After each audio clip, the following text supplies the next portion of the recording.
Delhi university छात्र संघ चुनाव में एबीवीपी का कई सालों का अध्यक्ष पद पर कब्जा खत्म हुआ। 2017 के बाद एनएसयूआई की बड़ी वापसी हुई। कम वोटिंग के बावजूद एनएसयूआई ने जीत हासिल की। केंद्र में बीजेपी की सत्ता के बीच अध्यक्ष पद का जाना एबीवीपी के लिए बड़ा नुकसान है।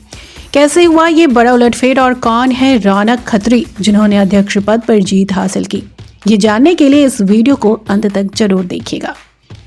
दरअसल दिल्ली यूनिवर्सिटी छात्र संघ चुनाव में एनएसयूआई ने बड़ी जीत हासिल की है। कांग्रेस के छात्र संगठन नेशनल स्टूडेंट ऑफ इंडिया यानी एनएसयूआई ने अध्यक्ष और संयुक्त सचिव पद पर परचम लहराया। तो सबसे पहले बात करते हैं कैसे हुआ ये बड़ा उलटफेर। 2012 से लेकर 2016 तक एबीवीपी ने कब्जा जमाए रखा। 2016 में एनएसयूआई ने ज्वाइंट सेक्रेटरी पद जीतकर कुछ काम तो किया, मगर ये नाकाफी था। बाकी टॉप 3 पोस्ट एबीवीपी ने ही जीती थी। लेकिन इस बार दिल्ली यूनिवर्सिटी छात्र संघ चुनाव में कांग्रेस के student wing national student of India यानी एनएसयूआई ने जबरदस्त उलटफेर किया। एनएसयूआई ने इस बार सीधे अध्यक्ष पद पर कब्जा कर लिया। उनके लिए ये जीत इसलिए महत्वपूर्ण है क्योंकि 7 साल बाद स्टूडेंट विंग के उम्मीदवार रौनक खत्री ने अध्यक्ष पद पर जीत हासिल की। रौनक को चुनाव में कुल 20,207 वोट मिले। उन्होंने एबीवीपी के उम्मीदवार ऋषभ चौधरी को 1300 से अधिक वोटों से हराया। वहीं उपाध्यक्ष पद पर एबीवीपी के भानु प्रताप जीते हैं। सचिव पर एबीवीपी के मृत वृंदा ने जीत हासिल की है। अब आइए जानते हैं कौन है रौनक खत्री और वो दिल्ली यूनिवर्सिटी में किस विषय की पढ़ाई कर रहे हैं। रौनक खत्री दिल्ली यूनिवर्सिटी में मटका मैन के नाम से काफी मशहूर है। दरअसल कॉलेज में एडमिशन लेने के बाद उन्होंने पीने के पानी की खराब व्यवस्था को लेकर मोर्चा खोल दिया था। उन्होंने मांग की थी कि पानी की व्यवस्था को ठीक किया जाए, लेकिन जब उनकी मांग पूरी नहीं हुई तो उन्होंने खुद ही कॉलेज के कैंपस में मटका रखवा दिया। इतना ही नहीं, वो इस मुद्दे को लेकर कोर्ट में चले गए। इसके अलावा उन्होंने कूलर, वाईफाई और एसी की व्यवस्था को लेकर भी अदालत में याचिका दायर की थी।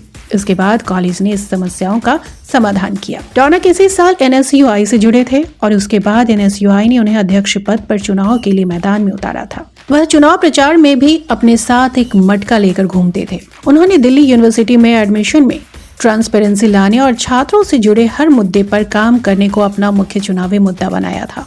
वो खुद दिल्ली यूनिवर्सिटी में कानून यानी लॉ की पढ़ाई कर रहे हैं। चुनाव में कितने स्टूडेंट्स ने वोट दिया ये भी जान लीजिए। दिल्ली यूनिवर्सिटी छात्र संघ चुनाव में कुल 52 कॉलेजों के स्टूडेंट्स शामिल थे। उन्होंने वोट किया। चुनाव में 1,45,000 से अधिक मतदाता थे, जिनमें से सिर्फ 51,000 के करीब स्टूडेंट्स ने अपने मताधिकार का प्रयोग किया। इस बार चुनाव में ठंडी वोटिंग रही।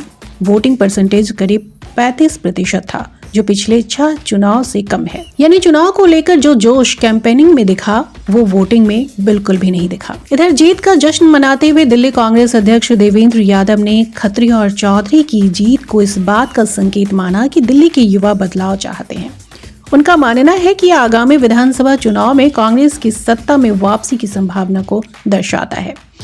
दरअसल दिल्ली विश्वविद्यालय छात्र संघ चुनाव में कांग्रेस की छात्र इकाई नेशनल स्टूडेंट्स ऑफ यूनियन की डिसू में शानदार जीत प्रदेश कांग्रेस के लिए एक संजीवनी की तरह काम कर सकती है। दरअसल साल 2013 में दिल्ली की सत्ता से विदा होने के बाद से हार का हर रिकॉर्ड कांग्रेस ने अपने नाम लिख लिया है, जिसमें 3 विधानसभा चुनाव, 2 लोकसभा चुनाव में 0, जबकि दिल्ली नगर निगम में महज 7 पार्षदों के साथ मौजूद कांग्रेस के लिए एनएसयूआई की जीत नया जोश भरने का काम कर सकती है। बता दें कि दिल्ली यूनिवर्सिटी छात्र संघ चुनाव 27 सितंबर को हुआ था।